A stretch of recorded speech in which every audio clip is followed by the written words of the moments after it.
It's a question we get from a lot of people who are working past age 65. Should I stay on my employer plan, or should I drop my employer insurance and go on to Medicare? Well, this can be a complicated question, and there are several very important factors that you want to consider before making your decision. And that is exactly what I'm going to break down today, so stay tuned.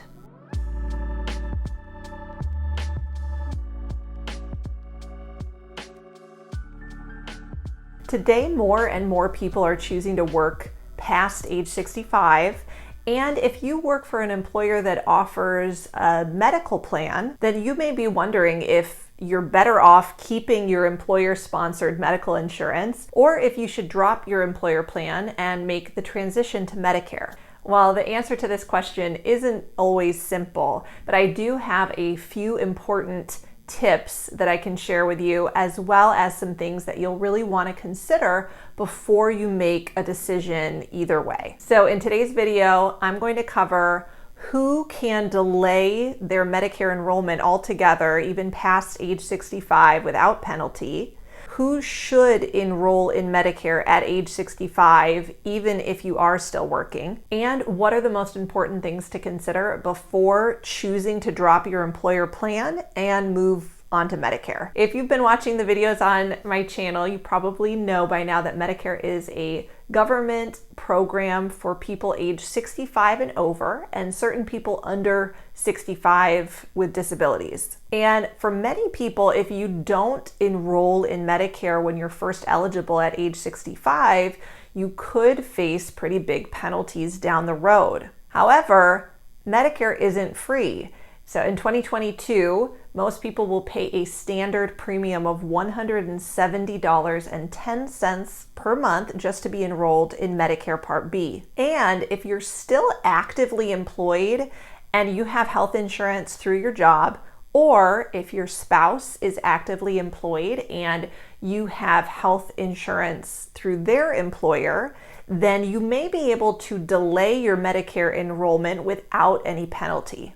I have attached a Medicare Part B special enrollment period guide in the description below this video, so you'll want to check that out. It goes into a lot more depth about this topic, but the important takeaway is that if you're actively employed and you have employer-sponsored health insurance, or your spouse is actively employed and you're covered under their employer health plan, then you can typically delay your Medicare enrollments without any penalty. You can choose to enroll in Medicare at any time during that active employment, and you have up to 8 months after the employer-sponsored health plan ends in order to use a special enrollment period to enroll in Medicare Part B. And I will link a video up here that talks about exactly how to enroll in Medicare Part B using that special enrollment period when you're ready to do so. Now, it's very important to remember that this rule applies to active employees.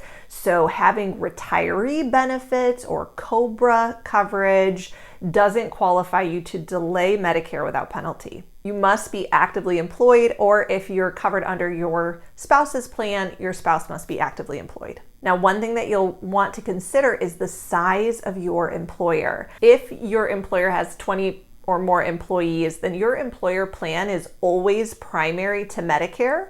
So if you choose to delay Medicare while you're still working, no problem.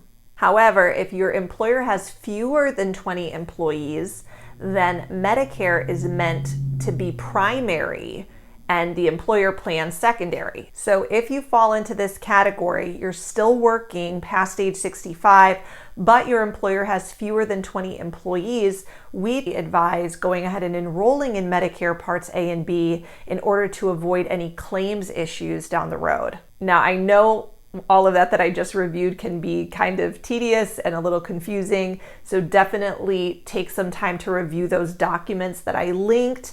They can definitely shed some more light and answer some questions that you may have about that. But as long as you understand when you can delay your Medicare enrollment without any penalty, the next question people usually ask is, well, should I delay my Medicare enrollment if I'm still working. A lot of people are confused by this and they're wondering how Medicare coverage is going to compare to their employer-based health plan and whether it's worthwhile to drop their employer plan for Medicare or not. So here are a few things that my agents and I always review with our clients when they are choosing whether or not to make this important decision. Number one is premium costs. So the first thing you'll want to be aware of is exactly how much are you paying to be covered on your employer-sponsored health plan. Does this premium include dental and vision insurance coverage? Or does this premium include any coverage for a spouse or dependents? And if so, how does that cost break down per member? Having these numbers handy can really help you when it comes to determining whether or not you should drop your employer plan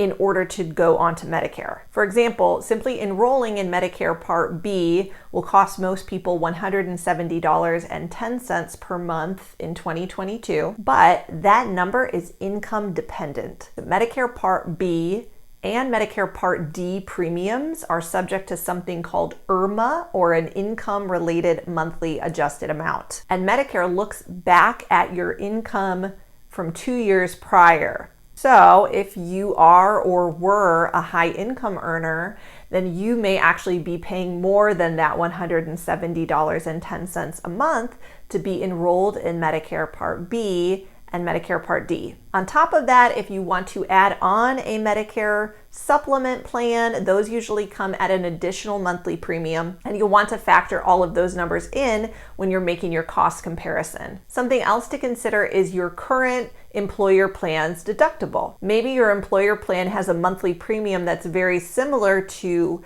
Medicare premiums, but it has a very high deductible. You would definitely want to consider this when deciding whether or not it's beneficial for you to keep your employer plan. You can also factor in your estimated annual medical spending to see if it's beneficial for you to make a switch one way or the other. The other main thing to consider, and this is a big one, is your current prescription drug costs. Typically, we've seen that employer-sponsored health plans tend to have superior prescription drug coverage for certain medications, especially certain brand name medications, when compared to Medicare drug coverage. And while Medicare Part D drug coverage works out well for many people, you'll definitely want to factor in your potential costs, including any Medicare Part D deductibles and coverage gap or donut hole costs. I recommend going to medicare.gov. You can reference the video up here, and it shows you how to plug in your prescriptions and see what your estimated annual prescription drug costs are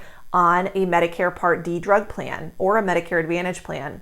And you can compare those numbers to what you're paying now on your employer plan if you're considering making the switch. Now, a lot of people ask me, shouldn't I just go ahead and apply for Medicare Parts A and B when I'm first eligible, even if I'm still working, just to make things easier and I'll just have extra coverage? And in most cases, as long as your employer has 20 or more employees, I usually don't advise enrolling in Medicare Part B if you are planning to still work and keep your employer plan. And here's why. First of all, when you enroll in Medicare Part B, this will trigger your one-time Medicare Supplement open enrollment window. You see, everyone gets one Medicare Supplement open enrollment period in which they can apply for any Medicare Supplement plan with any insurance company, and they're guaranteed to be given the preferred rate without any medical underwriting. This is a one-time 6-month window, and it starts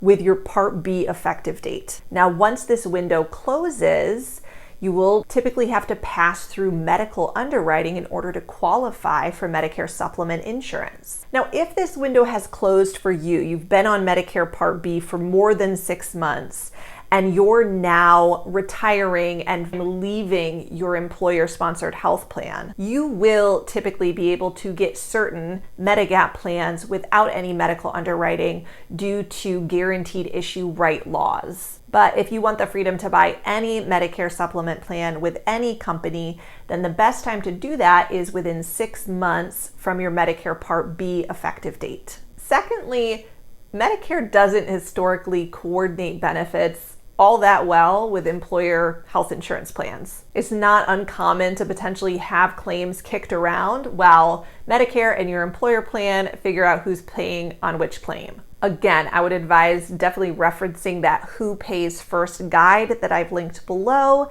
for more information on that. But in general, if you plan on working past age 65 and you're going to keep your employer-sponsored medical plan, then typically you don't need Medicare Part B. One other topic that I want to really briefly touch upon is the subject of HSA contributions and Medicare enrollment. Generally, if you are enrolled in an HSA plan and you or your employer are making contributions to that HSA, then you definitely want to avoid enrolling in Medicare Parts A and B in order to avoid tax penalties. Now, when you do go to enroll in Medicare using your Part B special enrollment period, when you're ready to retire or come off of that HSA plan, keep in mind that Medicare can make your Part A effective date retroactive by up to 6 months. Now, they're never going to make it retroactive further back than the first day of your 65th birth month, typically. So if this situation applies to you and you are working past age 65 and you're contributing to an HSA, you want to avoid enrolling in Medicare Parts A and B while you're making those contributions, and you want to stop making HSA contributions up to 6 months before you enroll in Medicare, or less, depending on when your 65th birth month is. In general, if you are working past age 65 and you're trying to decide whether it's going to be worthwhile for you to either stay on your employer plan or drop your employer plan and transition to Medicare, there are several important things that you really want to consider first before you make that decision. My team and I answer questions about this topic a lot, which is why I wanted to go ahead and make this video for you today. So be sure to check each consideration box before you make that decision. And if you have any specific questions about Medicare plans and pricing in your area, that is what we're here to help with. We are independent insurance brokers. My team and I are licensed in almost every state, and our service is completely free of charge. So we're here to help you with free, no obligation rate quotes or to answer questions you have. So feel free to give us a call. We would be happy to assist. Thank you so much for watching today's video. Please leave your questions, comments for me below, and subscribe to the channel if you haven't done so yet to see more content like this. Thanks again, and we'll see you soon.